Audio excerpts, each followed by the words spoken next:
Bonsoir, bienvenue sur Horreur à la carte. Ce soir, première compilation des threads d'horreur de la chaîne. Si ce n'est pas encore fait, je vous invite à rejoindre la communauté en vous abonnant et en activant les notifications. De plus, n'hésitez pas à laisser un commentaire à la fin de la vidéo. Installez-vous confortablement et commençons cette compilation. La chambre. Je m'appelle Julie. Je suis étudiante en médecine à l'université de Bordeaux. Je suis originaire de Lille, mais j'ai déménagé à Bordeaux pour mes études. Je vis dans une petite chambre dans un appartement partagé avec quelques autres étudiants. L'appartement est situé dans un vieux bâtiment en briques, construit au début du XXe siècle. L'immeuble est un peu délabré, mais il est abordable et bien situé. J'ai toujours trouvé ma chambre un peu étrange. Elle est petite et sombre, avec des murs tapissés de papier peint bien défraîchis. Il y a une fenêtre qui donne sur une cour intérieure plutôt sombre et assez vide. Je n'ai jamais vraiment eu peur de ma chambre, mais j'ai toujours eu l'impression qu'il y avait quelque chose de louche à propos de cette dernière. Un soir, je rentrais chez moi assez tard, après une longue journée d'études. J'étais fatigué et je n'avais qu'une envie, aller me coucher. En rentrant dans ma chambre, j'ai remarqué quelque chose de bizarre. Il y avait une ombre sur le mur, au-dessus de mon lit. L'ombre était grande et sombre, et elle avait une forme assez étrange. Je me suis approché pour mieux la regarder. L'ombre était floue et difficile à distinguer, mais j'avais l'impression qu'il y avait quelque chose de vivant à l'intérieur. J'ai été prise de panique. J'ai couru vers la fenêtre et je l'ai ouverte en grand. J'ai pris une profonde inspiration afin de me rafraîchir les idées et j'ai regardé vers l'extérieur. En rentrant à nouveau dans ma chambre, j'ai remarqué que l'ombre avait disparu. J'ai refermé la fenêtre et je me suis allongé sur mon lit. Mais je n'ai pas pu dormir. Je ne cessais de penser à l'ombre. Le lendemain, je suis allé voir le propriétaire de l'immeuble. Je lui ai raconté ce que j'avais vu dans ma chambre. Le propriétaire m'a écouté attentivement.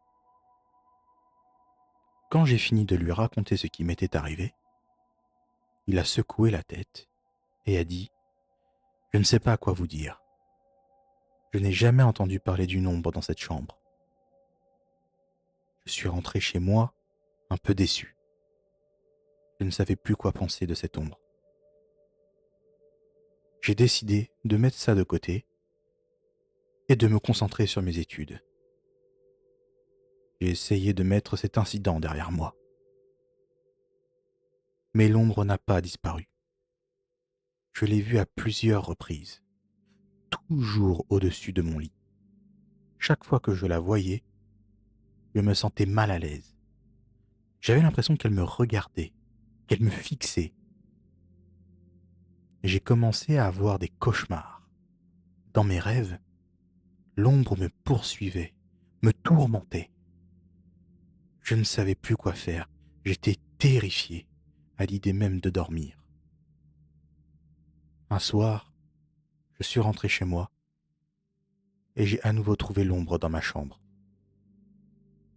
Mais cette fois, elle était bien plus grande et bien plus sombre que d'habitude. J'ai été prise de panique. Je me suis précipité vers la porte, mais elle était bloquée. J'ai essayé de crier, de hurler, mais aucun mot ne sortait de ma bouche. L'ombre s'est approchée de moi. Elle était si proche que je pouvais sentir sa présence. J'ai fermé les yeux et j'ai attendu la fin. Mais rien ne s'est passé. Je me suis réveillé le lendemain matin, dans mon lit, et l'ombre avait disparu. Je ne sais pas ce qui est arrivé ce soir-là. Je ne sais pas si ce que j'avais vu était réel ou si c'était juste un rêve. Mais je ne l'oublierai jamais. La forêt des cauchemars. Bonjour, je m'appelle Maria. J'ai 25 ans et je suis une femme passionnée par l'histoire et les légendes. Un jour, j'ai décidé de partir en voyage en Écosse afin de visiter la forêt de Blair. La forêt de Blair est une forêt mythique située dans les Highlands écossais. Elle est réputée pour être hantée par le fantôme de la Dame Blanche, une femme qui a été assassinée par son mari. Je suis arrivé dans la forêt en début d'après-midi. Le soleil brillait, mais il faisait frais. J'ai commencé à marcher sur un sentier qui s'enfonçait dans la forêt. La forêt était silencieuse. Je n'entendais que le bruit de mes pas sur les feuilles mortes. J'ai commencé à avoir une sensation étrange, comme si j'étais observé. Soudain, j'ai vu quelque chose bouger dans les buissons. J'ai arrêté de marcher et j'ai regardé attentivement autour de moi. J'ai vu une forme blanche qui se faufilait entre les arbres. J'ai eu peur. J'ai voulu partir, mais je ne savais pas comment faire. J'ai continué à marcher, mais j'étais terrifié. Je sentais cette forme blanche qui me suivait. La nuit est tombée et la forêt était devenue encore plus sombre et bien plus silencieuse. J'étais complètement perdu. J'ai entendu des bruits autour de moi, des bruits de pas, de branches qui craquent, des bruits de voix qui murmurent. J'étais au bord de la panique. Je ne savais plus quoi faire. Soudain, j'ai vu une lumière au loin. J'ai couru vers elle en espérant y trouver de l'aide. Je l'ai atteinte et j'y ai vu un château. J'ai frappé à la porte et un vieil homme m'a ouvert. Ce dernier était vêtu de noir et avait une longue barbe blanche. Il m'a invité à entrer et il m'a demandé: « Que faites-vous ici, jeune fille ?» Je lui ai donc raconté ce qui m'était arrivé. « Vous vous êtes perdu dans la forêt des cauchemars, » m'a-t-il dit. « C'est une forêt extrêmement dangereuse. Les cauchemars des personnes qui s'y sont perdues y restent piégés pour toujours. » Le vieil homme m'a offert de rester dans le château pour la nuit. J'ai donc accepté, car je n'avais aucun autre choix. Le lendemain matin, le vieil homme m'a aidé à retrouver le chemin du sentier. Avant de partir, il m'a dit: « Soyez prudente, jeune fille. Ne vous aventurez plus jamais dans la forêt des cauchemars. Sinon, vous y serez coincé à tout jamais. » Je suis donc parti et je suis rentré chez moi. J'ai bien entendu promis au vieil homme que je ne reviendrai plus jamais dans la forêt des cauchemars. Mais je ne peux pas oublier ce que j'ai vu ni entendu dans cette forêt. Je sais que les cauchemars des personnes qui s'y sont perdues sont toujours là, aérés dans la nuit. Et je sais que si je retourne dans cette forêt, je les reverrai à nouveau. La chasse à l'homme. Je m'appelle Thomas, j'ai 28 ans et je suis un jeune homme passionné par la course à pied. Je suis membre d'un club d'athlétisme de Paris et je participe régulièrement à des compétitions. Un jour, j'ai décidé de participer à une course nocturne dans les rues de Paris. La course devait commencer à minuit et se terminer à 3 heures du matin. Je suis arrivé sur les lieux de la course à l'heure prévue. Il y avait une centaine de participants, tous équipés de lampes torches et de vêtements de sport. Le départ a été donné et nous avons pris la direction du centre-ville. La course était difficile, car il faisait noir et il y avait beaucoup de monde. J'ai rapidement pris la tête de la course. Je me sentais bien et je voulais gagner. Nous avons traversé le centre-ville, puis nous nous sommes dirigés vers les quais de la Seine. La nuit était belle et la ville était illuminée. Je courais vite, mais je commençais à fatiguer. Je regardais derrière moi pour voir si quelqu'un me suivait. J'ai vu une silhouette sombre qui me suivait à distance. Je ne pouvais pas distinguer son visage, mais je savais qu'elle était là. J'ai accéléré le rythme, mais la silhouette ne me lâchait pas. Nous avons atteint le pont Alexandre III. Le pont était désert et il faisait encore plus sombre. J'ai senti la présence de la silhouette derrière moi. Elle était très proche. J'ai commencé à avoir peur. Je ne savais pas trop comment réagir. J'ai continué à courir, mais la personne était sur moi. J'ai senti une main me saisir par le bras. J'ai crié et j'ai essayé de me dégager. La silhouette m'a tiré vers elle. Et j'ai perdu l'équilibre, puis je suis tombé. Je me suis réveillé à l'hôpital. On m'a expliqué que j'avais une commotion cérébrale et quelques contusions. Les médecins m'ont dit que j'avais été trouvé inconscient sur le pont. Ils ne savaient pas qui m'avait attaqué et ce qui s'était passé. Je suis rentré chez moi, mais je n'ai jamais oublié ce qui m'était arrivé. Je ne sais pas ce qui m'a attaqué, mais je sais que ce n'était pas un esprit ou un démon. C'était un homme, et il était bien réel. Je ne sais pas pourquoi il m'a attaqué, mais je sais que je ne serai plus jamais le même. La forêt des secrets. Je m'appelle Marie et j'ai 25 ans. Je suis une jeune femme qui travaille comme guide touristique dans la ville de Québec, au Canada. Je suis fiancée à un homme nommé Jean, qui est lui aussi guide touristique. Nous sommes tous les deux passionnés par la nature et nous aimons explorer de nouveaux endroits. Un jour, nous avons décidé de faire une randonnée dans la forêt de Forillon, située à l'est de Québec. Nous sommes arrivés dans la forêt le matin. Il faisait beau et il y avait peu de monde. Nous avons commencé à marcher sur un sentier qui serpentait entre les arbres.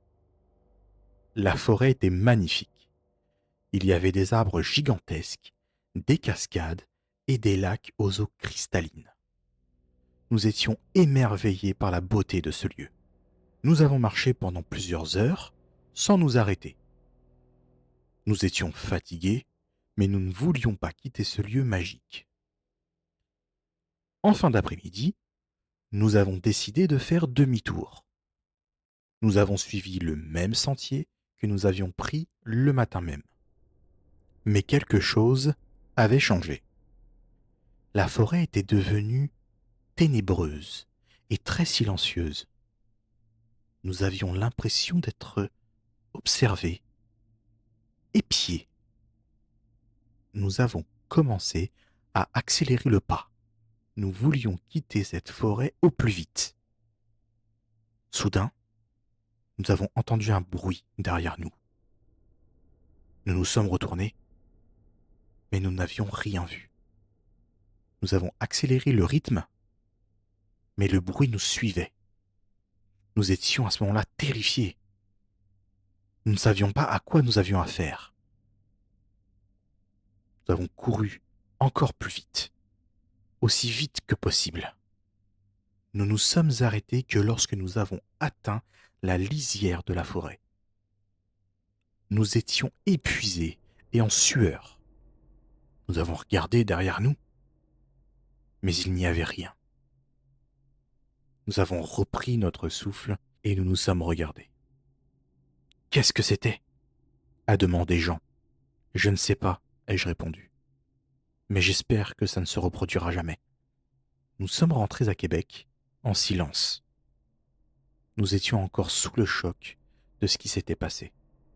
Nous avons parlé de ce que nous avions vu à plusieurs reprises, ou plutôt de ce que nous n'avions pas vu. Mais nous n'avons jamais compris ce qui nous était arrivé. Nous ne sommes pas retournés dans la forêt de Forillon. Nous avons peur de ce que nous pourrions y trouver. Mais nous ne pouvons pas oublier ce qui nous est arrivé.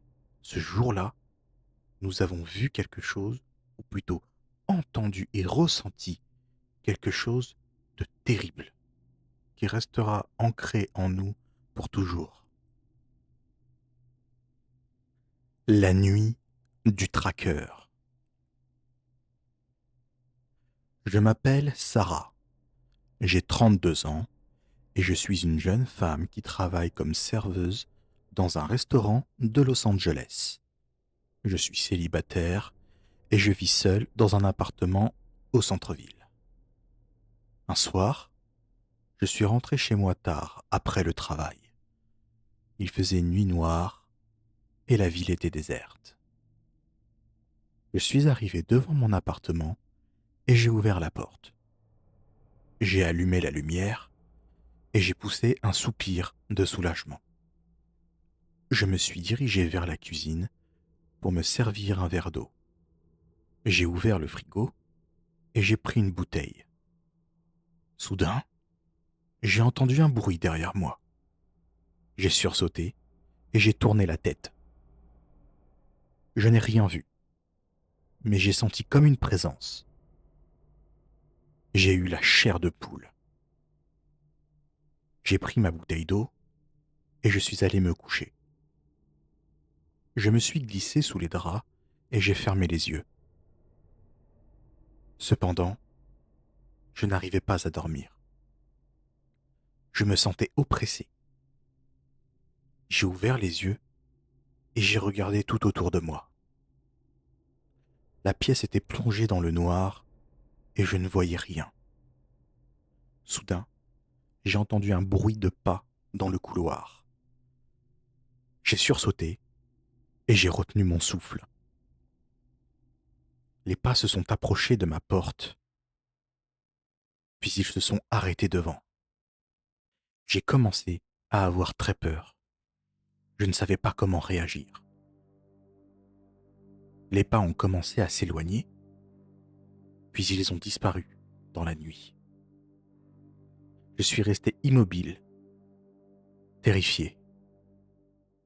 Je ne savais pas si je devais appeler la police ou si je devais rester caché. Enfin, j'ai pris mon courage à deux mains et j'ai allumé la lumière. La pièce était vide. Je ne voyais personne. Je me suis levé et j'ai ouvert la porte de mon appartement. Le couloir était vide également. Il n'y avait pas âme qui vive. Je suis allé sur mon balcon et j'ai regardé par-dessus. La rue en face de chez moi était déserte. Je ne savais pas ce qui s'était passé, mais j'étais apeuré. J'ai passé le reste de la nuit à regarder la télé, avec toutes les lumières allumées. Le lendemain, je suis allé voir la police. Ils ont pris ma déposition, mais ils n'ont rien pu faire. Je n'ai jamais su qui m'avait suivi ou ce qu'ils me voulaient. Mais je sais que maintenant, chaque soir, après le travail, je suis terrifié de rentrer chez moi seul. La cabane abandonnée.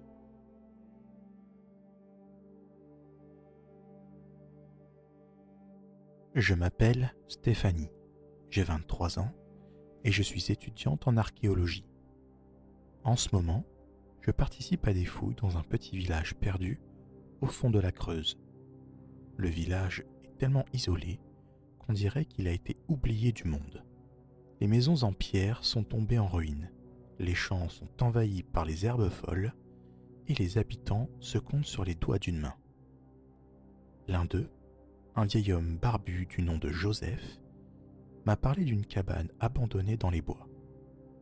Il m'a dit qu'elle était habitée par une vieille femme il y a de nombreuses années, mais qu'elle est morte depuis longtemps et que personne n'y est jamais retourné. Intrigué, j'ai décidé d'aller explorer la cabane. Aujourd'hui, c'est le jour J. J'ai enfilé ma veste et mes bottes de randonnée et je me suis dirigé vers les bois. Le chemin est long et sinueux et le soleil commence déjà à se coucher. J'arrive enfin à la cabane. Elle est encore plus délabrée que je ne l'imaginais. Le toit est enfoncé, les fenêtres sont brisées et la végétation a envahi les murs. Je prends une grande inspiration et je pousse la porte. Elle grince horriblement et cède dans un nuage de poussière. L'intérieur de la cabane est sombre et humide. L'air est rassis et sent le vieux bois. Je distingue quelques meubles recouverts de draps blancs et une cheminée éteinte. Soudain, j'entends un bruit. Je me fige, le cœur battant à tout rompre. Le bruit se reproduit. Il semble venir de l'étage. Je monte les marches en silence. Mon imagination me joue en détour. L'étage est encore plus sombre que le rez-de-chaussée. La seule lumière provient d'une petite lucarne poussiéreuse. Je distingue 2 chambres. La première est vide, à l'exception d'un vieux lit à baldaquin et d'une armoire à glace. La seconde est plus petite et plus sombre. Je m'approche de la porte et je l'en trouve. La pièce est glaciale. Un frisson me parcourt le dos. Je distingue une silhouette allongée sur un lit. Je m'approche et je découvre une vieille femme. Elle est immobile et ses yeux sont fermés. Je suis terrifié. Je veux m'enfuir. Mais je suis comme paralysé.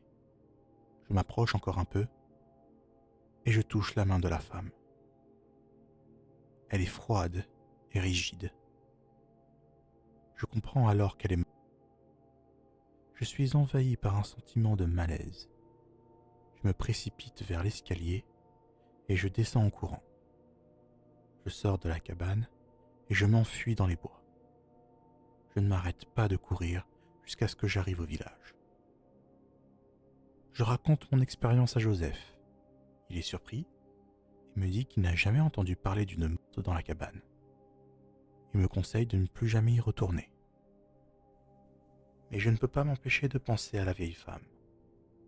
Qui était-elle? Pourquoi est-elle morte seule dans cette cabane? Je suis déterminé à découvrir la vérité. Le lendemain, je retourne à la cabane. Cette fois, je suis accompagné de Joseph. Nous fouillons la cabane de fond en comble. Nous trouvons quelques vieux vêtements, des livres et des photos, mais rien qui nous donne d'indices sur la vie de la vieille femme. Dans la cheminée, nous trouvons une lettre brûlée. Nous parvenons à la reconstituer. La lettre est adressée à la vieille femme et elle est signée par un homme. Il lui dit qu'il l'aime et qu'il veut l'emmener loin d'ici. Je suis bouleversé par cette découverte. La vieille femme était amoureuse. Elle a voulu fuir avec cet homme, mais quelque chose s'est mal passé. Elle est morte seule et personne n'a jamais su ce qui s'est réellement produit. Je décide de faire des recherches sur l'homme qui a écrit la lettre. Je découvre qu'il était un criminel recherché par la police. Il a été arrêté quelques années après la mort de la vieille femme et il est mort en prison. Une fois l'histoire de la vieille femme élucidée, une étrange tranquillité s'installe. Plus aucun besoin de retourner à la cabane. Pourtant, une sensation persistante me pousse à y repenser. S'agit-il du sentiment d'inachevé, de ne pouvoir lui offrir une véritable sépulture? Ou bien autre chose? Les nuits à la campagne sont calmes, sauf ce soir. Un vent s'est levé, faisant gémir les branches des arbres et les volets des maisons abandonnées. Blotti sous ma couverture, j'entends un son distinct, un faible gémissement provenant de la forêt. Le même gémissement qui m'a glacé le dos à la cabane. Est-ce le vent? Sûrement. Mais l'insistance du son côté plaintif, humain presque, me taraude. L'envie de vérifier est forte, comme si un appel irrésistible me tirait vers la cabane. Je lutte contre mon instinct, me disant que ce n'est que la fatigue et mon imagination. Pourtant, à chaque gémissement, la résistance s'érode. Finalement, vaincu par cette force obscure, je m'habille, en silence, et m'approche de la fenêtre. La lune filtre à travers les nuages, projetant des ombres dansantes sur le sol. Je sors, hésitante, et me dirige vers la forêt, attiré par le son. Plus je m'enfonce, plus il se précise, semblant provenir de la direction de la cabane. J'atteins enfin la clairière, et la silhouette délabrée se dresse devant moi. Un éclair de lune révèle une forme sombre près de l'entrée. Le gémissement se répète, plus proche, plus désespéré. Mon cœur tambourine contre mes côtes. Suis-je folle d'être ici? N'importe qui d'autre aurait rebroussé chemin. Mais quelque chose me pousse à avancer, à comprendre. Je m'approche, tendu, prêt à fuir au moindre mouvement. La forme bouge, s'éloignant de l'entrée et se cachant derrière les arbres. Qui est là? Je crie, ma voix tremblante dans la nuit. Mais seul le vent répond en faisant bruisser les feuilles. J'avance avec précaution, scrutant les coins sombres. Soudain, une branche craque sous mon pied. Un hurlement strident déchire l'air nocturne. Mon sang se glace. Ce n'était pas un cri humain. C'était quelque chose d'autre, de primal, venu des ténèbres les plus profondes. Je n'ai pas besoin de réfléchir. Je fais demi-tour et me mets à courir, le souffle coupé, terrorisé. Le hurlement me poursuit, se transformant en des rires démoniaques qui résonnent dans mes oreilles même après avoir atteint la sécurité de ma chambre. J'ai quitté le village le lendemain, incapable de me défaire de ce sentiment d'être observé, surveillé. La cabane et son secret restent là-bas, dans la forêt obscure, et le soupir de son ancienne habitante, ou de quelque chose d'autre, continue de me hanter, toutes les nuits.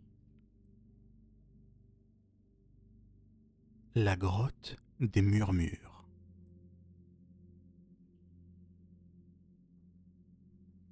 Je m'appelle Alex, j'ai 28 ans et je suis guide touristique en Islande. En ce moment, je guide un groupe de 6 personnes dans les Hautes-Terres, une région sauvage et désolée. Ce trek est l'un des plus difficiles que je propose, et mes clients sont tous des randonneurs expérimentés. Aujourd'hui, nous marchons le long d'une crête montagneuse, surplombant un canyon profond. Le paysage est magnifique, mais aussi vertigineux. Je suis en tête du groupe quand j'aperçois une grotte à flanc de montagne. Elle est petite et sombre, et une étrange sensation m'attire vers elle. Je m'approche de la grotte et j'y entre, suivi par quelques-uns de mes clients. L'air est frais et humide. Un silence oppressant règne. Nous avançons prudemment dans l'obscurité, nos lampes frontales éclairant les parois rocheuses. Soudain, j'entends un murmure. C'est un son faible, comme le vent qui souffle dans les arbres. Mais il n'y a pas de vent ici. Le murmure se fait plus fort, et il semble venir de l'intérieur de la grotte. Je suis glacé de peur. Mes clients sont également inquiets. Ils se serrent les uns contre les autres. Le murmure devient un chuchotement, et nous pouvons distinguer des mots. Ils sont dans une langue que je ne comprends pas, mais ils sonnent menaçants. Nous reculons lentement vers la sortie de la grotte.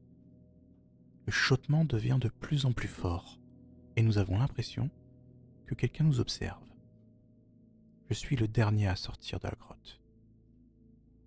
Je suis sur le point de sortir quand je remarque quelque chose sur la paroi rocheuse.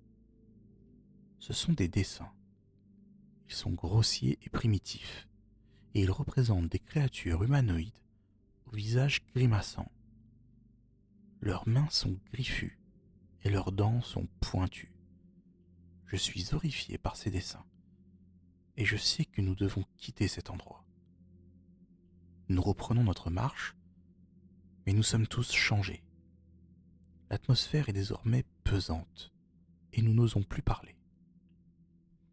Le murmure a disparu, mais nous savons qu'il est toujours là, quelque part dans la grotte, attendant son heure. Le soir, nous campons dans une vallée verdoyante. Le soleil se couche, et les montagnes se teignent de nuances d'orange et de violet. La beauté du paysage est ternie par le souvenir de la grotte. Nous sommes tous fatigués, mais personne n'arrive à dormir. Le murmure résonne dans nos têtes et nous avons l'impression d'être constamment observés. Au milieu de la nuit, je suis réveillé par un cri.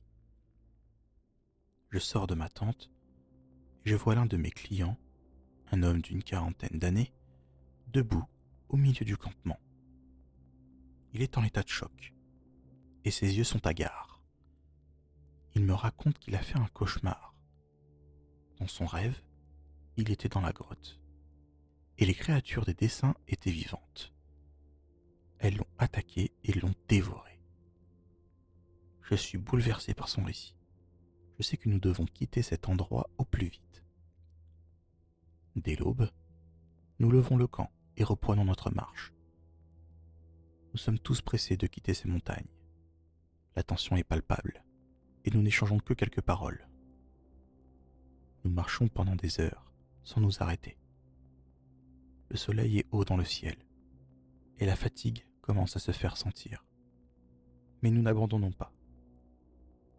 Nous savons que nous devons continuer. Enfin, nous arrivons au bout du sentier. Une route goudronnée s'étend devant nous, symbole de la civilisation et de la sécurité. Nous nous précipitons sur la route et nous ne nous arrêtons que lorsque nous sommes sûrs d'être loin de la grotte. Nous sommes tous soulagés d'être en vie. Nous savons que nous avons échappé à quelque chose de terrible. Nous ne pourrons jamais oublier le murmure de la grotte et les dessins des créatures qui nous hantent encore aujourd'hui. L'ombre de l'observateur. Je m'appelle Petra, j'ai 32 ans et je suis bibliothécaire à Oslo, en Norvège. Je suis une femme plutôt solitaire et je n'ai pas beaucoup d'amis. Je passe la plupart de mon temps libre à lire ou à me promener dans la nature. Un jour, alors que je me promène dans la forêt près de chez moi, je rencontre un homme. Il est assis sur un banc et il semble perdu dans ses pensées. Il est grand et mince, avec des cheveux longs et noirs et des yeux bleus perçants. Je m'approche de lui et je lui demande s'il va bien. Il me répond que oui, qu'il s'appelle Eric et que c'est un artiste. Il me raconte qu'il est venu en Norvège pour trouver l'inspiration. Nous discutons pendant un long moment et je découvre qu'il est très intelligent et sensible. Je me sens tout de suite attiré par lui et nous convenons de nous revoir. Eric et moi commençons à nous fréquenter. Il est charmant et attentionné et il me fait me sentir spécial. Je tombe rapidement amoureuse de lui. Cependant, il y a quelque chose qui me trouble. Eric est très possessif. Il veut savoir où je suis tout le temps et il ne me laisse pas voir mes amis. Il devient également de plus en plus violent. Il me crie dessus et même parfois il me frappe. Je suis terrifié, mais je n'arrive pas à le quitter. Je suis sous son emprise. Un jour, je décide de mettre fin à notre relation. Je lui dis que je ne veux plus le voir. Il est furieux et il me menace. Je suis obligé de fuir mon appartement. Je me réfugie chez une amie, mais Eric me retrouve. Il me harcèle sans cesse. Il me suit partout où je vais. Il me téléphone des centaines de fois par jour. Je suis à bout de force.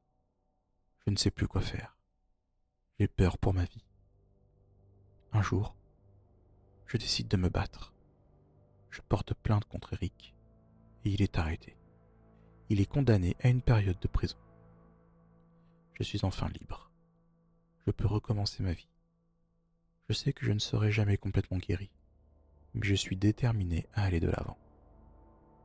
Je raconte mon histoire pour aider d'autres femmes qui sont victimes de violences conjugales. Je veux qu'elles sachent qu'elles ne sont pas seules et qu'il y a de l'espoir. J'ai décidé de créer une association pour aider les femmes victimes de violences conjugales. Je veux leur donner la force de se battre et de se reconstruire. Je sais que le combat sera long, mais je suis déterminé à faire avancer les choses. Je veux que toutes les femmes puissent vivre en sécurité et dans le respect.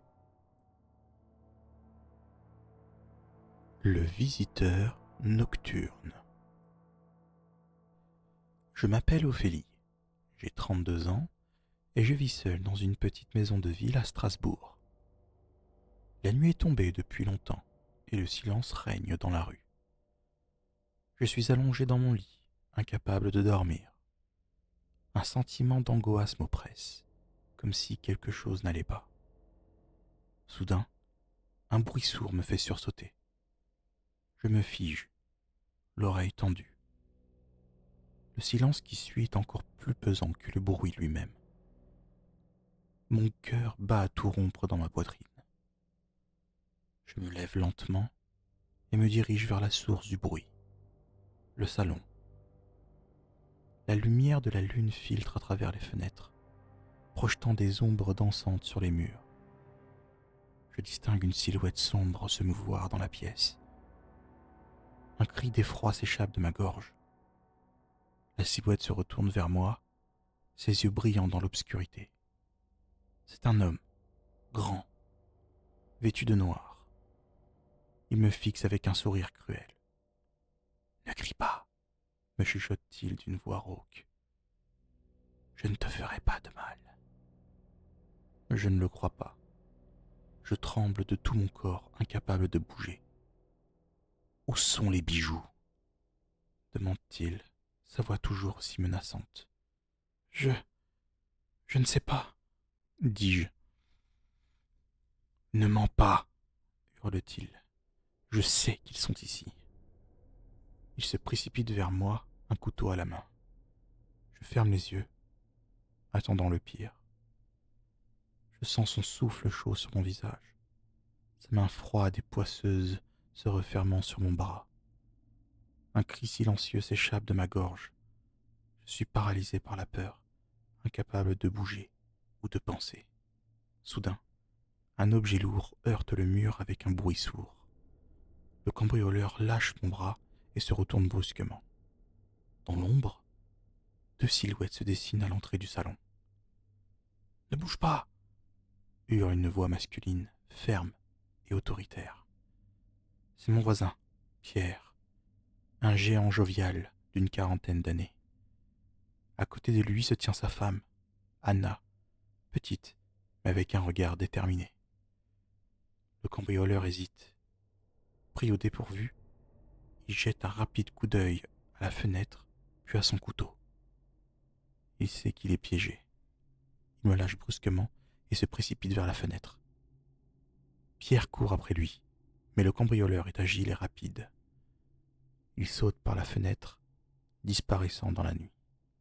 Pierre revient vers moi, son visage marqué par l'adrénaline. Anna m'enlace dans ses bras, me réconfortant silencieusement. Je tremble violemment, le choc m'envahissant. « Ophélie, ça va aller », me rassure Pierre en me posant délicatement sur le canapé. « Les secours arrivent. » La police débarque rapidement, les gyrophares rouges illuminant la rue paisible. Je raconte mon histoire aux agents, mon récit ponctué de tremblements et de larmes. Ils prennent l'affaire au sérieux, inspectant la maison à la recherche du moindre indice.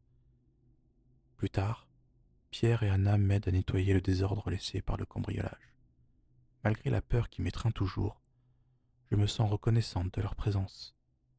Ils me rassurent, me font rire, et me proposent même de rester dormir chez eux.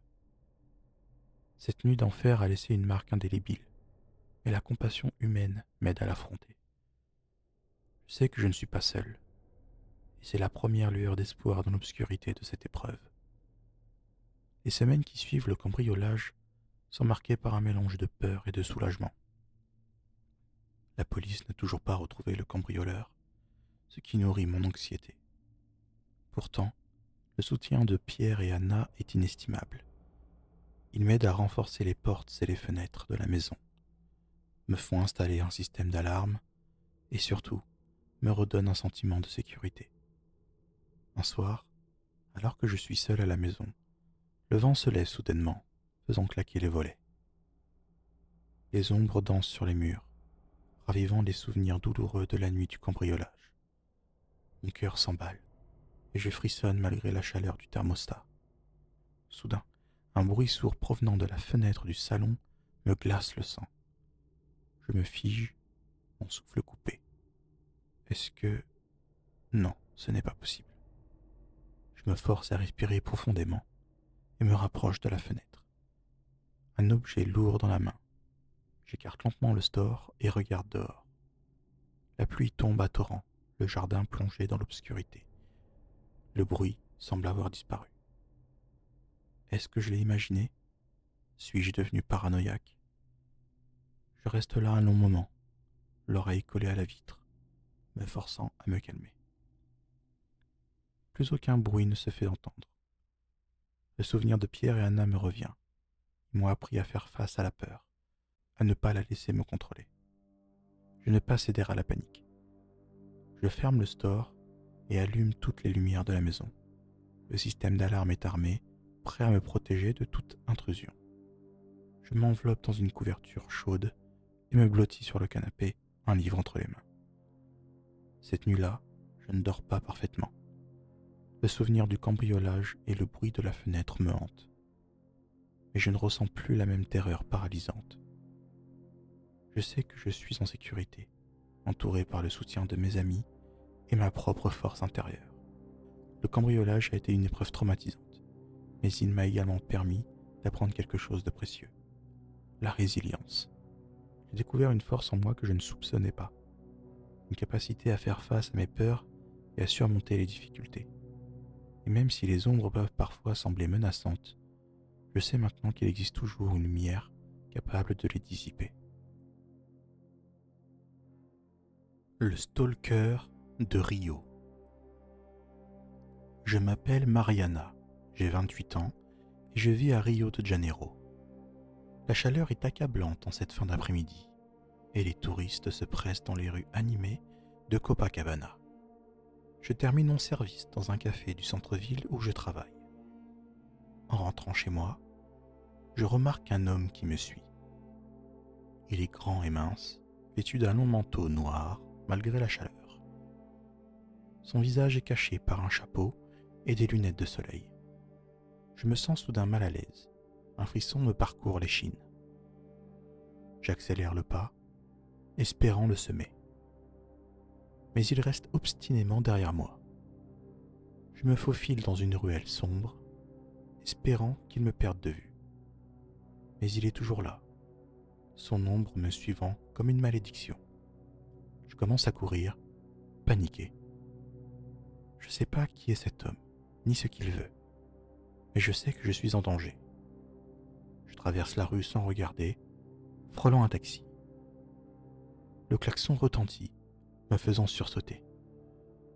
Je m'engouffre dans un immeuble, à bout de souffle.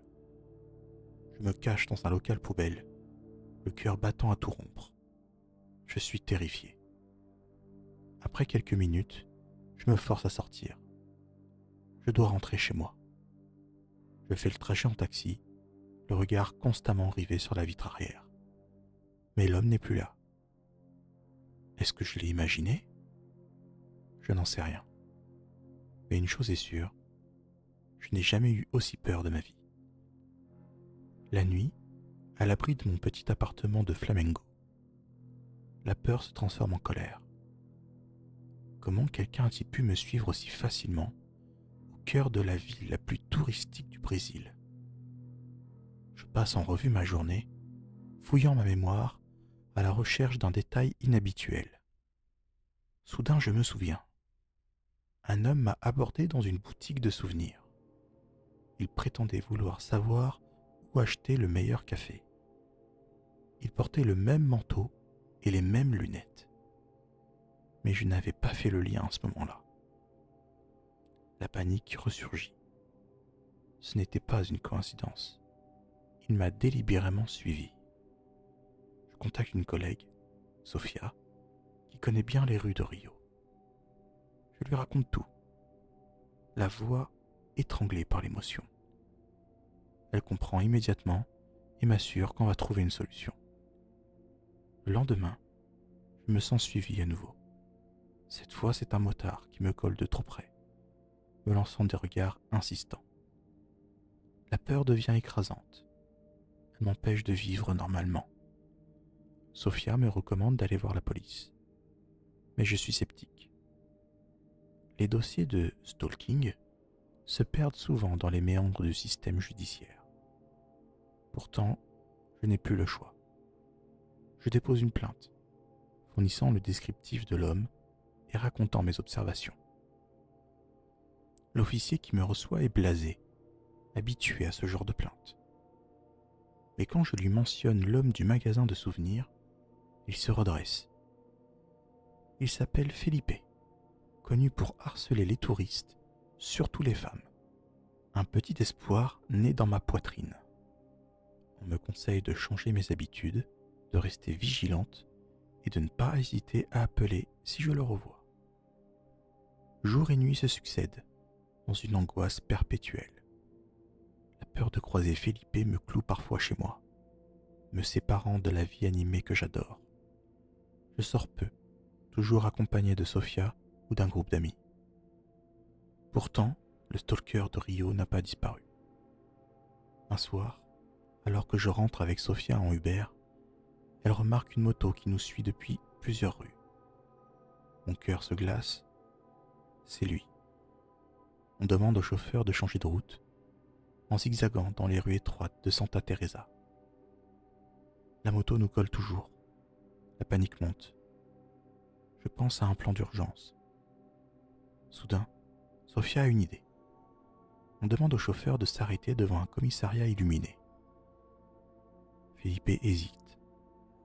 Il ne s'attendait pas à ça. On saute de la voiture et crions « Au secours! On se fait suivre !» Plusieurs policiers sortent immédiatement. Felipe, pris par surprise, tente de faire demi-tour, mais la rue est bloquée. On le pointe du doigt, terrifié mais soulagé. L'arrestation est rapide. On raconte notre histoire aux policiers qui reconnaissent Felipe. Ils le fouillent et trouvent sur lui des photos de moi prises en secret. On prend nos dépositions, cette fois avec un flic compréhensif et déterminé. L'arrestation de Felipe fait les titres des journaux locaux, mettant en lumière le problème de harcèlement de rue croissant à Rio. Ce n'est pas la fin, je le sais. Felipe pourrait être libéré. Je pourrais croiser d'autres regards insistants dans la rue. Mais cette fois, la peur ne me paralyse plus. Je sais que je ne suis pas la seule, que la solidarité et la dénonciation sont mes armes. Je reprends doucement ma vie, avec plus de prudence, mais toujours avec la compassion qui me guide. Le stalker de Rio pourrait m'avoir suivi, mais il ne m'a pas brisée. Il m'a rendue plus forte, plus consciente du monde qui m'entoure, et plus déterminée à en faire un endroit plus sûr pour les autres. Le silence assourdissant.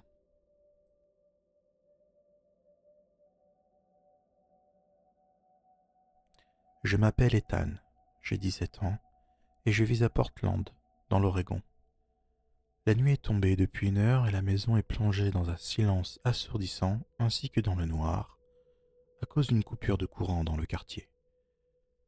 Je suis allongé dans mon lit, incapable de dormir. Un sentiment d'angoisse m'oppresse, comme si quelque chose n'allait pas. En entrant, je vois une ombre bouger du côté de l'atelier. Qu'est-ce que c'est ? Mon sang se glace. Un homme est là, devant l'établi, le dos tourné vers moi. Il est grand et habillé en noir. Il semble fouiller dans les affaires. Je suis terrifié. Je ne sais pas quoi faire. J'ai envie de crier, de courir, de me cacher. Mais je suis figé. Impossible de bouger. L'homme se retourne d'un coup et me fixe dans les yeux. Ses yeux brillent dans l'obscurité. C'est un visage que je ne reconnais pas.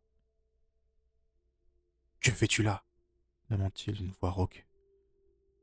Je ne sais pas quoi répondre. Je suis tétanisé par la peur. « Qui êtes-vous ?»« Tu sais très bien qui je suis !» hurle-t-il. Il se précipite vers moi, un couteau à la main. Je suis paralysé par la peur. Je vais y passer. Je ferme les yeux, et là, un hurlement déchire la nuit. Mais ce n'est pas le mien. Mon père entre dans le garage, suivi de ma mère et ma petite sœur Sophie, blottie dans ses bras. Ce hurlement était celui de ma mère, en voyant mon père foncer vers l'homme pour l'empêcher de me planter. L'intrus recule d'un pas, surpris. Mon père, malgré sa stature athlétique, ne fait pas le poids face à ce type visiblement plus jeune et armé. La tension est palpable. Je sursaute d'un coup. Ma mère, comme mue par un instinct primitif, lance une casserole lourde vers l'intrus. Elle manque de peu, mais ça le déséquilibre. Sa main tremble et le couteau tombe par terre. Mon père en profite pour charger. Il fonce sur lui, le plaquant au sol dans un combat désespéré. Ils se battent, sans que l'un ou l'autre prenne l'avantage. La lumière de la lampe torche que tient ma mère s'affaiblit et s'éteint finalement, nous plongeant dans le noir absolu. Ce sont des coups sourds et des insultes remplissent le garage. La panique m'envahit. Je veux aider mes parents, mais je suis aveugle. Une vague de frissons m'envahit en sentant vibrer dans ma poche. Mon téléphone. Avec les doigts tremblants, je déverrouille l'écran et active la lampe torche. La lumière révèle la scène chaotique. Mon père qui continue de se battre avec l'intrus. Ma mère tenant Sophie à distance, son visage maculé de larmes. « Appelle la police !» me crie-t-elle. Sans réfléchir, je compose le 911, en mode main libre, me rapprochant de la bagarre tout en tenant la lumière braquée sur eux. La voix robotique de l'opératrice me guide au milieu du chaos, chaque seconde se transformant en éternité. J'explique la situation et on me dit qu'une voiture de patrouille se trouve à 2 rues de chez nous et qu'ils vont arriver. Enfin, des bruits de sirènes perçant dans la nuit. Une vague de soulagement m'envahit, même si les lumières rouges et bleues qui illuminent le garage sont un témoignage glaçant de l'horreur que nous venons de vivre. Les policiers maîtrisent rapidement l'intrus, lui passant les menottes avant de l'éloigner. Il marmonne des choses incohérentes. Son identité reste un mystère, tout comme ses raisons d'être là. L'enquête prend des heures, des questions s'enchaînent, des traces sont relevées. La nuit se consume dans un mélange d'épuisement et de peur résiduelle. Les jours qui suivent sont flous, teintés d'une inquiétude diffuse. L'intrusion a laissé des traces, pas seulement matérielles sur la porte du garage forcée et l'établi fouillé, mais surtout psychologiques. L'enquête de police piétine. L'homme arrêté, un marginal sans domicile fixe, ne parle pas, ou alors par énigme, évoquant des messages cachés et des forces qui le guident. Difficile à démêler le vrai du faux dans ses propos incohérents. Le chemin est long vers la guérison, et la peur, même atténuée, ne disparaît pas complètement. Mais nous sommes ensemble, plus unis que jamais, déterminés à protéger notre famille et à trouver des réponses, même si elles doivent rester obscures. Le sanctuaire caché. Je m'appelle Akira, 38 ans, et ma femme Aiko a 35 ans. Nous sommes tous deux passionnés de randonnée et d'exploration. Le Japon regorge de sentiers secrets et de lieux mystérieux, et nous sommes toujours à la recherche de nouvelles aventures. Aujourd'hui, nous nous trouvons dans la préfecture de Nagano, au cœur des Alpes japonaises. Nous avons décidé de suivre un sentier peu fréquenté qui mène à un sanctuaire shintoïste oublié. Le chemin est escarpé et difficile, mais la beauté des paysages environnants nous motive. La forêt dense et verdoyante est ponctuée de cascades cristallines et de rivières tumultueuses. L'air frais et pur nous remplit d'énergie. Après plusieurs heures de marche, nous arrivons enfin au sanctuaire. Caché au fond d'une clairière, il est d'une beauté saisissante. Les bâtiments en bois rouge vermillon sont entourés d'une végétation luxuriante et d'une aura de sérénité. Un silence paisible règne en maître. Seuls les chants des oiseaux et le bruissement des feuilles brisent le calme. Alors que nous approchons du sanctuaire principal, une sensation de malaise m'envahit. L'atmosphère devient soudainement plus pesante, comme si une présence invisible nous observait. Aiko frissonne et serre ma main.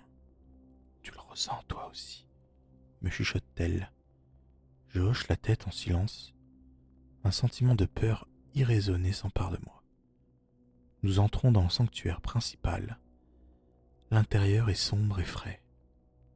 Une statue de pierre imposante représentant un dieu guerrier nous domine. Soudain, un bruit sourd retentit derrière nous.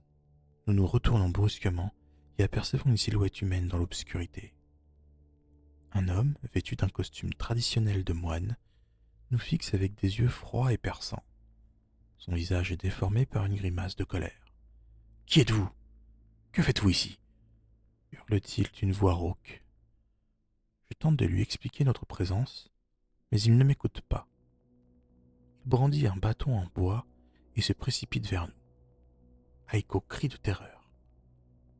Je la plaque au sol pour la protéger et tente de repousser l'homme.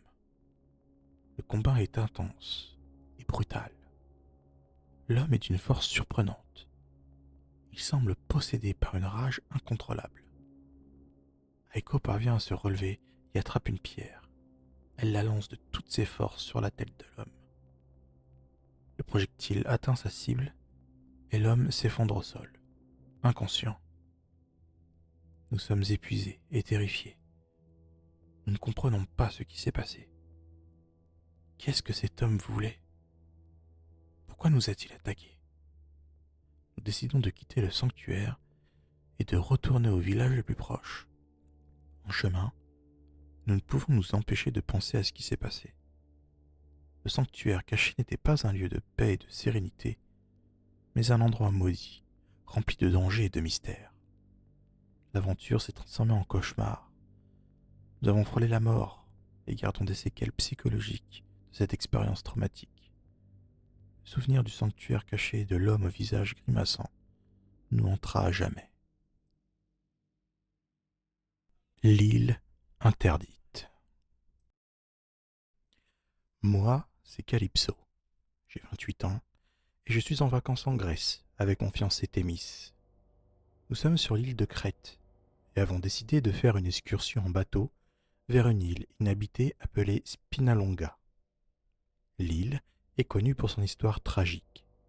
Autrefois, elle servait de léproserie et des centaines de personnes y ont été exilées et condamnées à vivre une vie de solitude et de souffrance.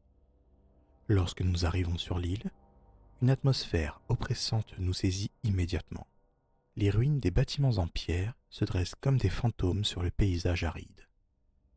Le vent hurle à travers les arbres morts et le seul bruit est celui des vagues qui s'écrasent sur les rochers.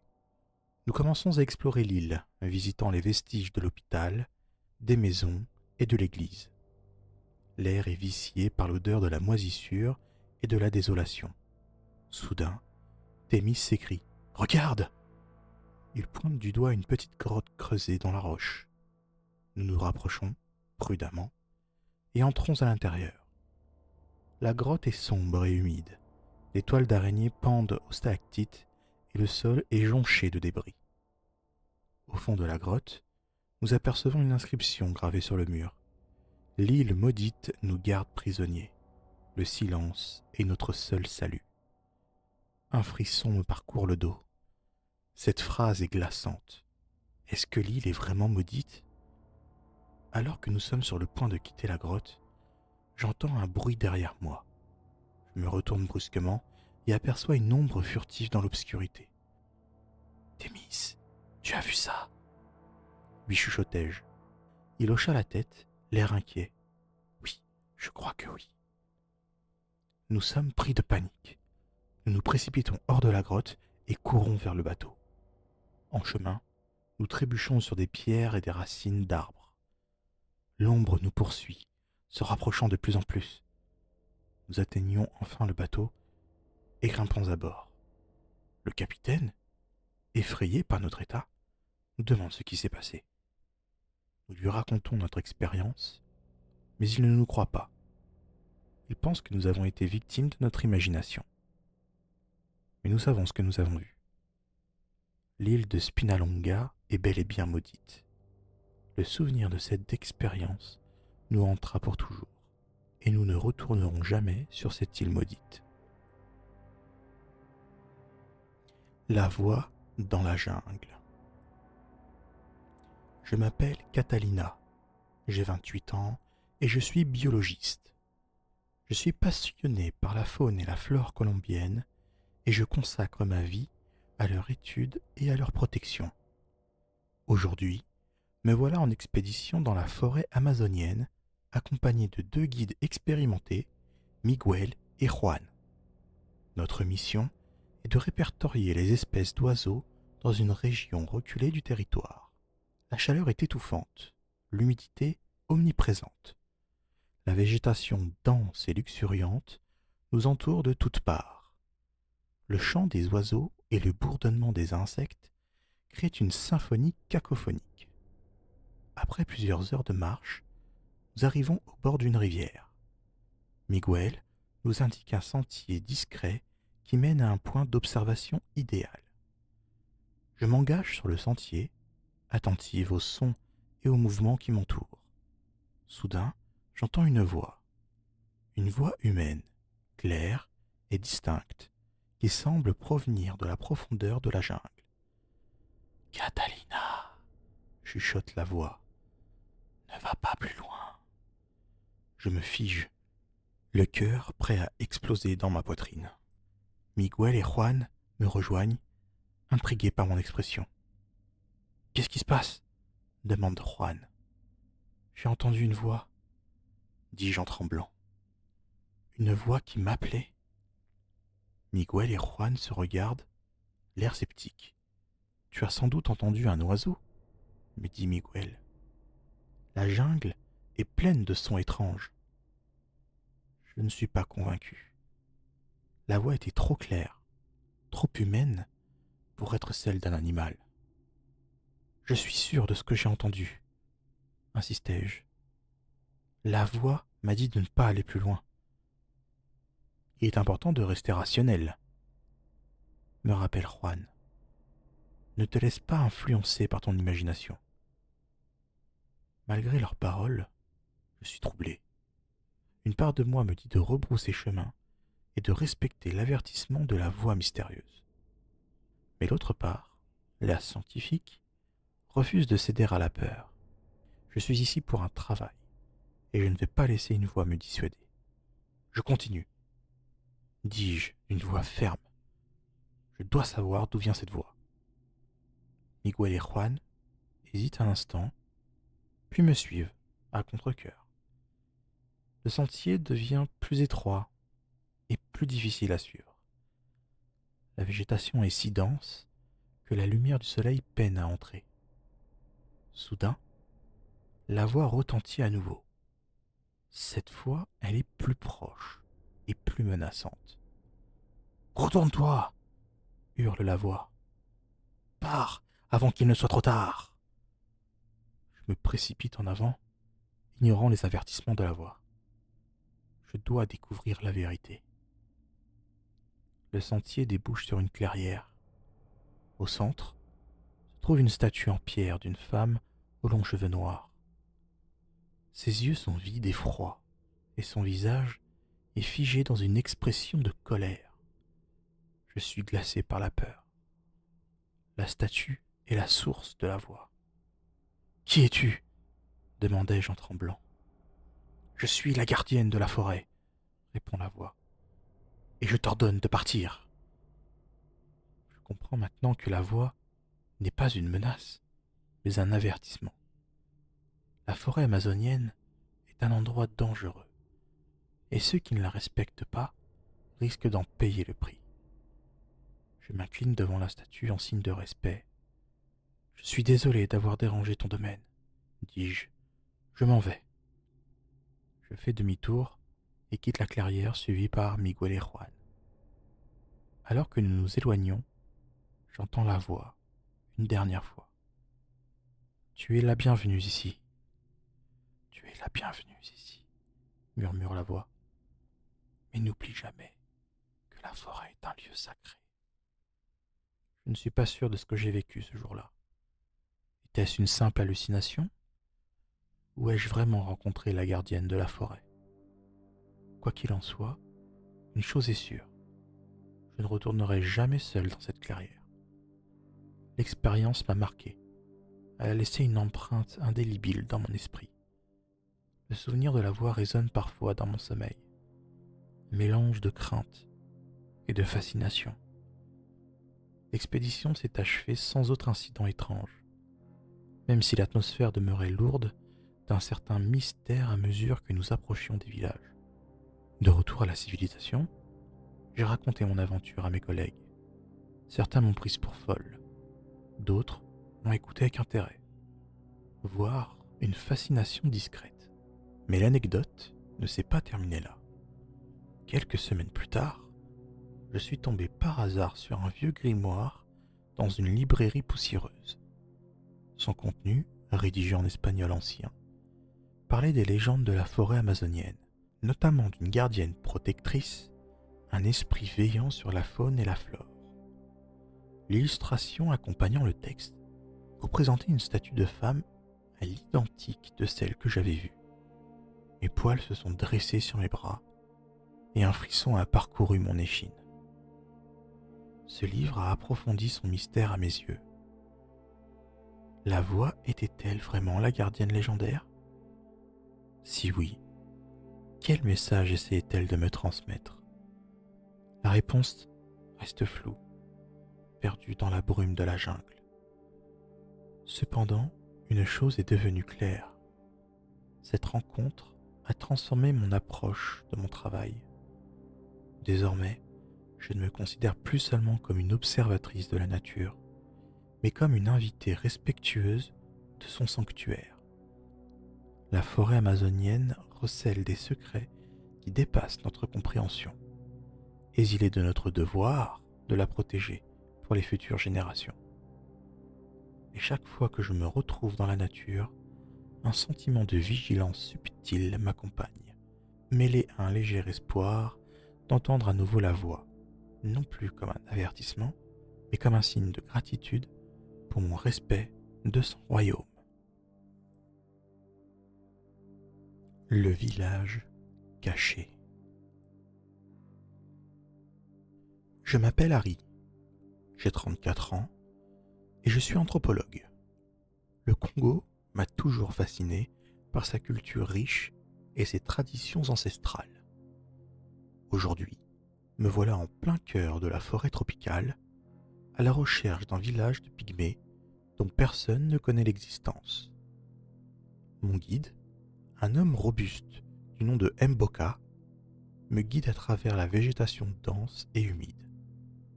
La chaleur est accablante et chaque pas est un effort. Après plusieurs heures de marche, nous arrivons à une clairière.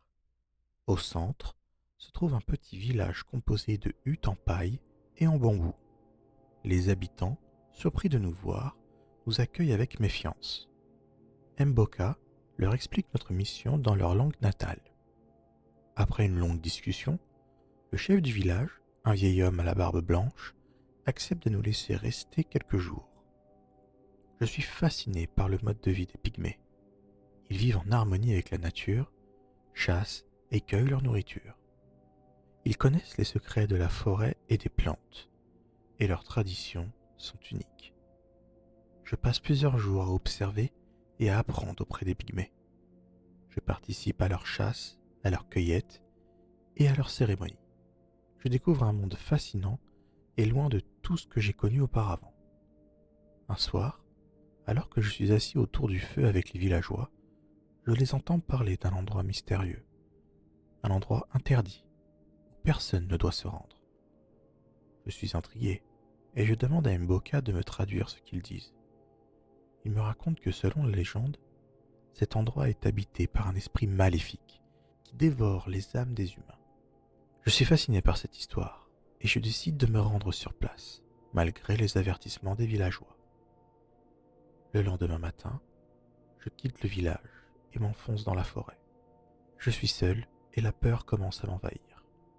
Après plusieurs heures de marche, j'arrive à une grotte sombre et profonde. L'air est froid et humide, et une odeur de soufre me chatouille les narines. J'hésite à entrer, mais ma curiosité est la plus forte.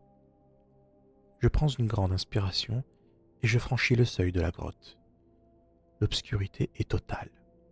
Je progresse lentement, à tâtons. Soudain, j'entends un bruit derrière moi. Je me retourne et je vois une silhouette immense se dessiner dans l'ombre. Je suis terrifié. Je veux courir, mais je suis paralysé par la peur. La silhouette s'approche de moi. Je distingue des yeux rouges brillant dans l'obscurité.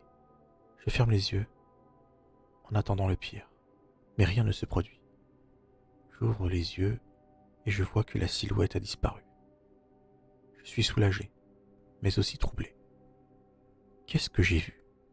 Est-ce que j'ai eu une hallucination? Ou était-ce l'esprit maléfique dont parlaient les villageois? Je ne sais pas, mais une chose est sûre, je ne retournerai jamais dans cette grotte. Je repars au village et raconte mon expérience aux pygmées. Ils sont étonnés et me disent que j'ai eu de la chance de survivre. Je quitte le village quelques jours plus tard, le cœur rempli de gratitude pour l'accueil des pygmées et les connaissances qu'ils m'ont transmises. Je n'oublierai jamais cette expérience unique et les mystères de la forêt tropicale. Le marchand de sable. Je m'appelle Mehmet, j'ai 45 ans et je suis boulanger à Istanbul. La vie suit son cours paisible dans notre quartier animé, ponctué par les appels à la prière et les effluves de café et de baklava qui s'échappent des échoppes. Ce soir, comme chaque soir, je rentre chez moi après une longue journée de travail. Les rues sont désertes, éclairées par la douce lumière des lampadaires. Le silence est presque oppressant. Alors que j'approche de mon immeuble, j'aperçois une silhouette, immobile, dans l'embrasure d'une porte. Un homme grand et mince, vêtu d'un long manteau noir, me fixe avec des yeux perçants. Un frisson me parcourt le dos. Je me sens observé, traqué. Je presse le pas, l'angoisse m'étreignant comme un étau. L'homme me suit, son ombre se découpant sur les murs blanchis à la chaux. Son visage reste inexpressif, ses intentions insondables. Je suis pris de panique.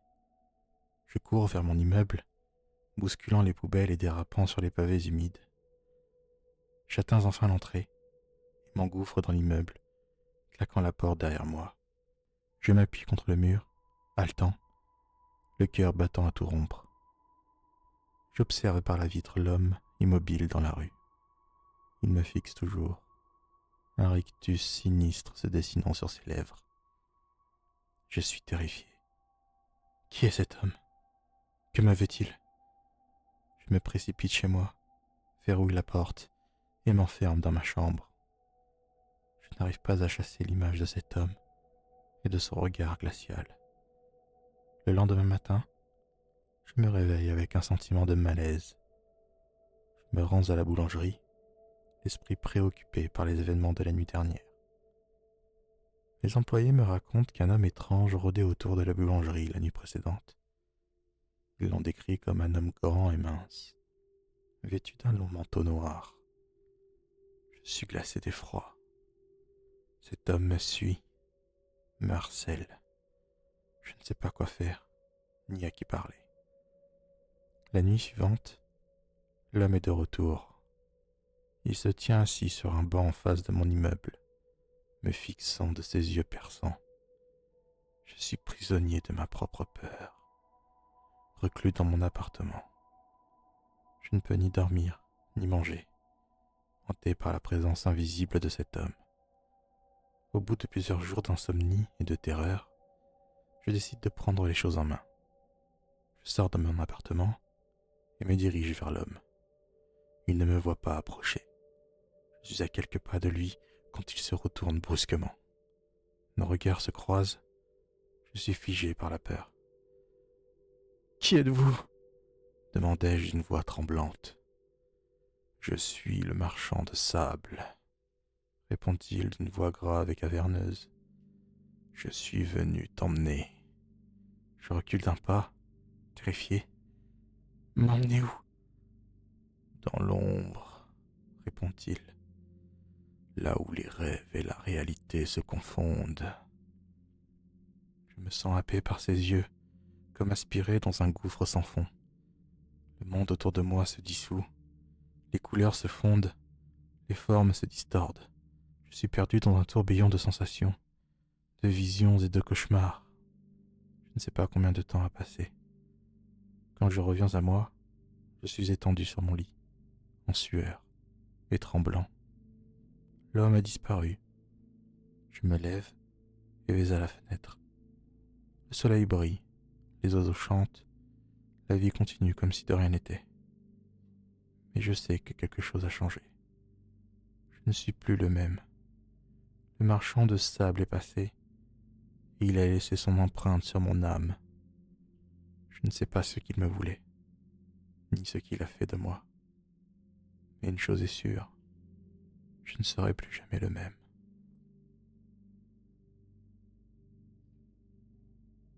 La nuit où le silence s'est brisé. Je m'appelle Émilie, j'ai 32 ans, et je vis avec mon conjoint Thomas dans une petite île paisible du Québec. La neige recouvre les toits et les arbres, créant un paysage féerique. La nuit est tombée depuis quelques heures et le silence règne en maître. Soudain, un bruit sourd nous réveille en sursaut. Un claquement sec retentit dans la maison. Thomas se lève et se dirige vers la source du bruit, une batte de baseball à la main. Je le suis, le cœur battant à tout rompre. Le salon est dans un état de chaos. Les tiroirs sont ouverts, des objets jonchent le sol. La porte d'entrée est grande ouverte, battant au rythme du vent glacial. Nous sommes cambriolés. Un sentiment de terreur et de colère m'envahit. Quelqu'un a pénétré notre intimité, notre sanctuaire. Nous inspectons la maison, cherchant des traces de l'intrus. Des empreintes de pas dans la neige, une lampe cassée, un sac oublié. La police arrive rapidement et constate les dégâts. Ils nous rassurent en nous disant qu'ils feront tout pour retrouver le cambrioleur. Mais les jours passent et l'angoisse s'installe. La nuit, nous sommes hantés par la peur d'une nouvelle intrusion. Le moindre bruit nous fait sursauter. Le silence de la maison est devenu assourdissant. Chaque craquement, chaque murmure nous glace le sang. Un soir, alors que nous sommes allongés dans le lit, nous entendons un bruit familier. Claquement sec de la batte de baseball contre le bois. Thomas se précipite vers la fenêtre. Il aperçoit une silhouette furtive s'enfuir dans la nuit. Il se lance à sa poursuite, déterminé à attraper le cambrioleur. Je reste terrifié, le cœur battant à tout rompre. J'attends des minutes interminables, l'angoisse me tordant les entrailles. Soudain, dans la porte d'entrée s'ouvrir. Je me fige, le souffle coupé. Thomas entre dans la maison, indemne. Il a attrapé le cambrioleur et l'a remis à la police. Un soulagement immense m'envahit. Le cauchemar est enfin terminé. Mais les nuits ne seront plus jamais les mêmes. Le silence brisé a laissé place à une peur sourde, un sentiment d'insécurité permanent. La maison, autrefois un havre de paix, est devenue un lieu hanté par le souvenir de l'intrusion. L'ombre du cambrioleur plane encore sur nous, un rappel constant de la violence et de la peur qui se cache dans l'obscurité.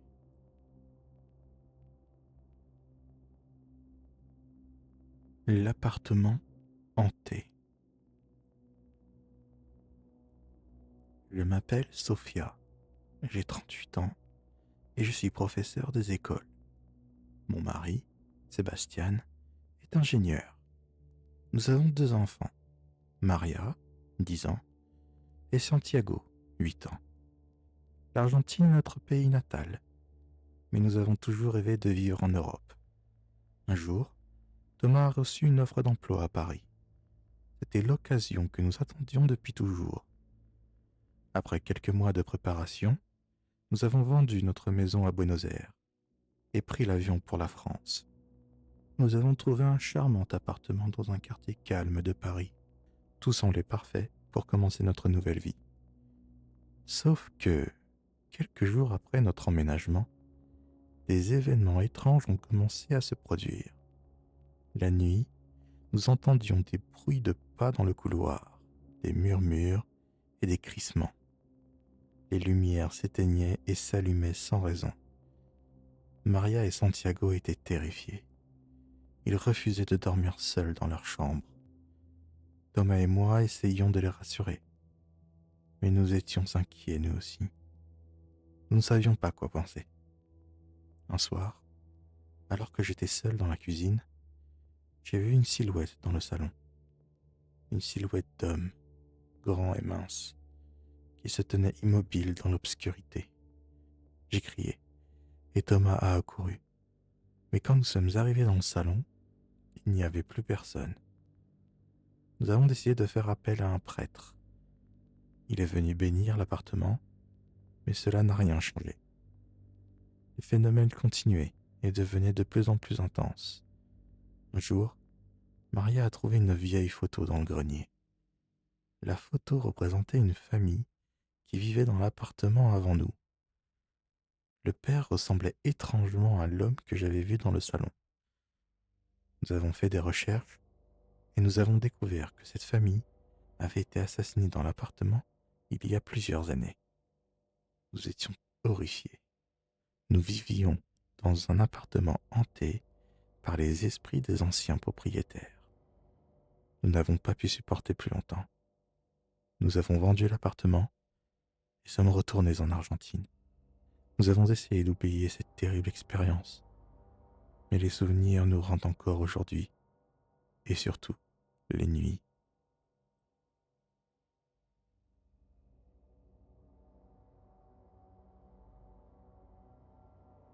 La livraison de trop. Je m'appelle Judith, j'ai 25 ans et je vis à New York. La vie urbaine est trépidante, parfois solitaire. Pour me tenir compagnie et arrondir mes fins de mois, je suis livreuse Uber Eats. Ce soir, comme d'habitude, je sillonne les rues animées de la ville, livrant des repas chauds aux clients affamés. La nuit est douce, l'air frais et vivifiant. Soudain, mon téléphone sonne, une nouvelle commande. Je m'empresse de l'accepter, ravi de gagner quelques dollars supplémentaires. L'adresse de destination me trouble. Il s'agit d'un immeuble sombre et décrépit, situé dans un quartier malfamé. J'hésite un instant, mais le besoin d'argent est le plus fort. J'arrive devant l'immeuble et monte les marches en pierre usée. L'odeur de moisissure et d'urine me chatouille les narines. L'éclairage est faible, créant une ambiance glauque et oppressante. J'atteins l'appartement indiqué et frappe à la porte. Le silence est total. Je frappe à nouveau, plus fort cette fois. Enfin la porte s'ouvre, lentement. Un homme grand me fixe, avec des yeux perçants. Un frisson me parcourt le dos. Bonsoir, dis-je d'une voix tremblante. J'ai une livraison pour vous. L'homme ne répond pas. Il me dévisage de haut en bas, un sourire sinistre se dessinant sur ses lèvres. Entrez, dit-il d'une voix grave et caverneuse. J'hésite, la peur me tenaillant. Mais l'homme insiste, me poussant presque à l'intérieur. L'appartement est sombre et exigu. Des meubles délabrés et des cartons empilés créent un décor chaotique. Posez-la là, dit l'homme en désignant une table basse recouverte de cendres et de bouteilles vides. Je dépose le sac de nourriture sur la table et me retourne pour partir. D'un coup, l'homme me saisit par le bras et me plaque contre le mur. Où vas-tu hurle-t-il dans mon visage. Tu es à moi maintenant. Je me débat, essayant de me libérer de son emprise. Lâchez-moi, criai-je de toutes mes forces. L'homme me serre encore plus fort, ses doigts s'enfonçant dans ma chair. Je suis terrifié. Je ne sais pas quoi faire. Je suis seul, piégé dans cet appartement, avec cet homme fou. Soudain, j'entends un bruit dans le couloir.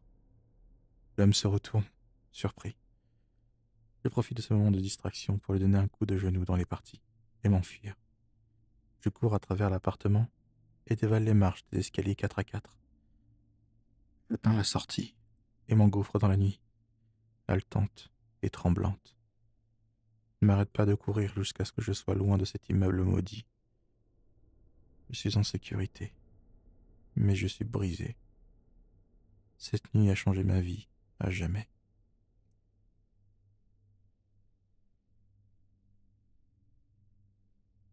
Le cimetière des ombres. Je m'appelle Elias, j'ai 27 ans et je suis un photographe indépendant basé à Vienne. L'Autriche est un pays fascinant, rempli de châteaux médiévaux, de villages pittoresques et d'une nature sauvage. Mais il y a aussi un côté plus sombre, une part de mystère et de légende qui m'attire irrésistiblement.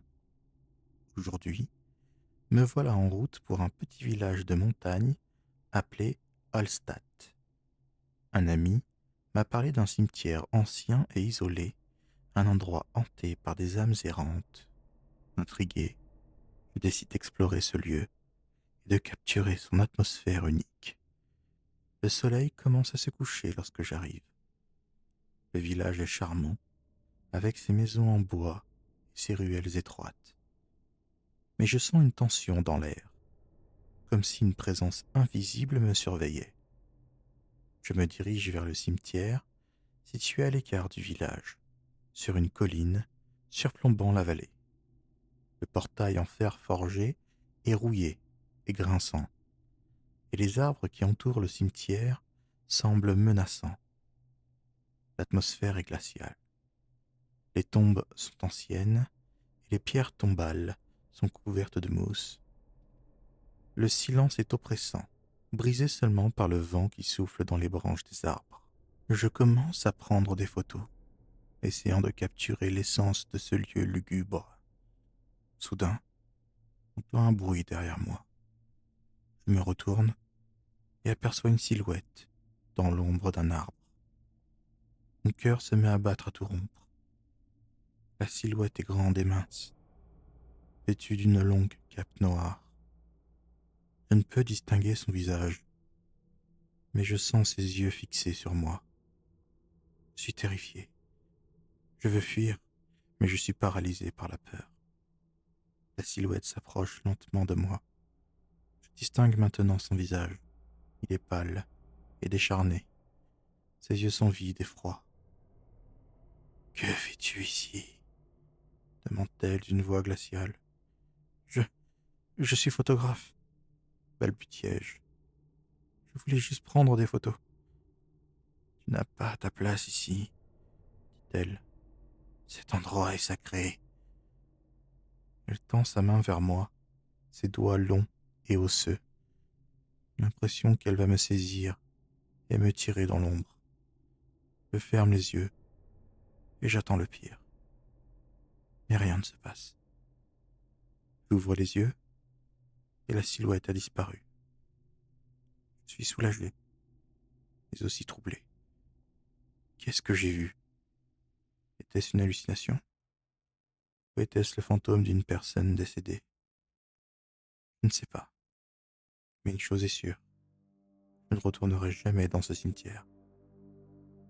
Je quitte le village et retourne à Vienne, l'esprit hanté par l'image de la silhouette et de son regard glacial.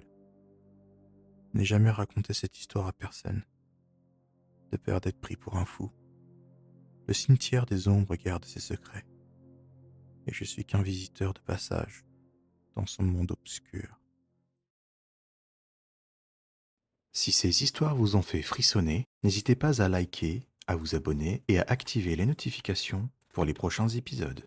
Un serveur Discord et une chaîne TikTok sont également disponibles, dont les liens se trouvent en description. Prenez soin de vous et à bientôt, j'espère.